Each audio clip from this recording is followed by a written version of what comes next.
स्वागत है आप सभी का एग्जाम डॉट चैनल में। 17 सितंबर 2020 के हिंदी करंट अफेयर साथ फिर से मैं हाजिर हूँ।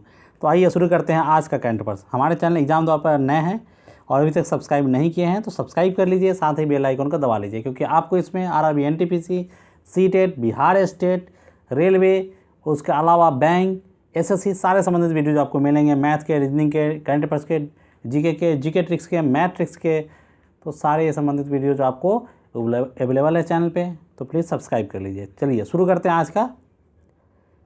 सदाशिवरावजी पाटिल का हाल ही में 86 वर्ष की उम्र में निधन हो गया। वे किस खेल से जुड़े हुए थे? तो इसका सही उत्तर है, ऑप्शन है क्रिकेट, फुटबॉल, टेनिस, कबड्डी। सही उत्तर है क्रिकेट से जुड़े हुए थे। आइए देखते हैं इसकी व्याख्या।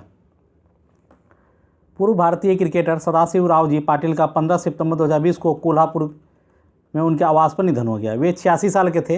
पाटिल ने 1955 में न्यूजीलैंड के खिलाफ एक टेस्ट मैच में भारत का प्रतिनिधित्व किया था। पाटिल ने 1952 से 64 के बीच महाराष्ट्र के लिए 36 प्रथम श्रेणी मैचों में 866 रन बनाने के अलावा 83 विकेट के लिए उनने रणजी ट्रॉफी में महाराष्ट्र की कप्तानी भी की थी। बढ़ते हैं आज के दूसरे करंट अफेयर्स की तरफ। हाल ही में कौन सा फुटबॉलर दुनिया के सबसे अमीर फुटबॉल खिलाड़ी बन गए हैं? और उसका ऑप्शन है James Rodriguez, Lionel Messi, Luis Suarez और गैरेथ बेल। और इसका सही उत्तर है लियोनेल मेस्सी। आइए अब जानते हैं इसकी व्याख्या। लियोनेल मेस्सी दुनिया के सबसे अमीर फुटबॉल खिलाड़ी बन गए हैं। फोर्ब्स की जारी 2020 की लिस्ट में वह मेस्सी $126 मिलियन या 927.5 करोड़ रुपये के साथ टॉप पर बने हुए हैं। उन्होंने पुर्तगाल के क्रिस्टियानो रोनाल्डो और नेमार सहित तमाम स्टार फुटबॉलरों को पीछे छोड़ते हुए लगातार दूसरे वर्ष यह स्थान पक्का किया है। मेसी के बाद दूसरे नंबर पर यूवेंटस के स्टार स्ट्राइकर क्रिस्टियानो रोनाल्डो हैं। इस फुटबॉलर ने साल 2020 में $170 मिलियन यानी 861 करोड़ रुपये से ज़्यादा की कमाई की है। बढ़ते हैं आज के तीसरे करंट अफेयर्स की तरफ। लोकसभा ने सांसदों के वेतन में 1 वर्ष के लिए कितने प्रतिशत कटौती करने का प्रावधान वाले एक विधेयक को हाल ही में मंजूरी दे दी है? और उसका सही उत्तर है 30%। चलिए बढ़ते हैं इसकी, देखते हैं व्याख्या। लोकसभा ने सांसदों के वेतन में 1 वर्ष के लिए 30% कटौती करने के प्रावधान वाले एक विधेयक को हाल ही में मंजूरी दे दी। इस धन राशि का उपयोग कोविड-19 महामारी के कारण उत्पन्न स्थिति से मुकाबला करने के लिए किया जाएगा। यह विधेयक इससे संबंधित संसद सदस्य वेतन भत्ता एवं पेंशन अध्यादेश 2020 के स्थान पर लाया जाएगा। इसके माध्यम से संसद सदस्यों के वेतन भत्ता एवं पेंशन अधिनियम 1954 में संशोधन किया गया है। बढ़ते हैं आज के चौथे करंट अफेयर्स की तरफ। पेटीएम फर्स्ट गेम्स ने किस पूर्व भारतीय क्रिकेटर को अपना ब्रांड एम्बेसडर बनाया है? और उसका ऑप्शन है कपिल देव, रवि शास्त्री, मोहम्मद अजहरुद्दीन और सचिन तेंदुलकर। और इसका सही उत्तर है सचिन तेंदुलकर। आइए अब जानते हैं इसकी व्याख्या। सचिन तेंदुलकर वित्तीय प्रौद्योगिकी क्षेत्र की कंपनी पेटीएम की सहयोगी कंपनी पेटीएम फर्स्ट गेम ने पूर्व भारतीय क्रिकेटर सचिन तेंदुलकर को अपना ब्रांड एम्बेसडर बनाया है। पेटीएम ने एक बयान में कहा कि सचिन तेंदुलकर अरबों क्रिकेट प्रेमियों के बीच एक लोकप्रिय नाम है। वे देश के रोमांचक फंतासी खेलों के बारे में जागरूकता पैदा करने में महत्वपूर्ण भूमिका निभा सकते हैं। वे सिर्फ क्रिकेट ही नहीं, पीएफजी को लोगों के बीच अन्य खेलों मसलन कबड्डी, फुटबॉल और बास्केटबॉल को भी लोकप्रिय बनाने में मदद कर सकते हैं। बढ़ते हैं और देखते हैं आज का पांचवा करंट अफेयर्स। विश्व ओजोन दिवस निम्न में से किस दिन मनाया जाता है? और इसका ऑप्शन है 16 सितंबर, 10 जनवरी, 15 मार्च और 12 अप्रैल। इसका सही उत्तर है 16 सितंबर। आइए जानते हैं इसकी व्याख्या। प्रत्येक साल विश्व ओजोन दिवस 16 सितंबर को मनाया जाता है। इसका उद्देश्य विश्व भर के लोगों के बीच पृथ्वी को सूर्य की हानिकारक अल्ट्रा वायलेट किरणों से बचाना तथा हमारे जीवन को संरक्षित रखने वाली ओजोन परत के विषय में जागरूक करना है। पहली बार विश्व ओजोन दिवस साल 1995 में मनाया गया। यह दिवस जनता के बारे में पर्यावरण के महत्वपूर्ण तथा इसे सुरक्षित रखने के महत्वपूर्ण साधनों के बारे में शिक्षित करता है। बढ़ते हैं आगे, देखते हैं आज का अगला करंट अफेयर्स। कोविड-19 के खिलाफ लड़ने वाले स्वास्थ्य कर्मचारियों के लिए प्रधानमंत्री गरीब कल्याण पैकेज योजना बीमा योजना को अगले कितने महीनों के लिए बढ़ा दिया गया है? और इसका ऑप्शन है 10 महीने, 6 महीने, 7 महीने और 2 महीने। और इसका सही उत्तर है 6 महीने। आइए अब जानते हैं इसकी व्याख्या। कोविड-19 के खिलाफ लड़ने वाले स्वास्थ्य कर्मचारियों के लिए प्रधानमंत्री गरीब कल्याण पैकेज बीमा योजना को अगले 6 महीने के लिए बढ़ा दिया गया है। इसे वर्ष 30 मार्च को 90 दिन की अवधि के लिए घोषित किया गया था। यह केंद्रीय योजना सामुदायिक स्वास्थ्य कार्यकर्ताओं सहित उन स्वास्थ्य सेवा प्रदाताओं को 50 लाख रुपए के बीमा के दायरे में लाती है, जिन्हें कोविड-19 रोगियों के सीधे संपर्क तथा देखभाल में रहना पड़ सकता है तथा उन्हें संक्रमित होने का जोखिम बना रहता है। बढ़ते हैं आज के 7वें करंट अफेयर्स की तरफ।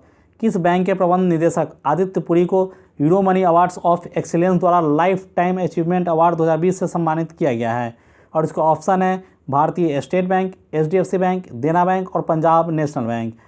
और इसका सही उत्तर है HDFC बैंक। आइए अब जानते हैं इसकी व्याख्या। HDFC बैंक के प्रबंध निदेशक आदित्य पुरी को यूरोमनी अवार्ड्स ऑफ एक्सीलेंस द्वारा लाइफ टाइम अचीवमेंट अवार्ड 2020 से सम्मानित किया गया है। उन्हें भारत में एक विश्व स्तरीय बैंक के निर्माण के उनके कौशल के लिए सम्मानित किया गया है।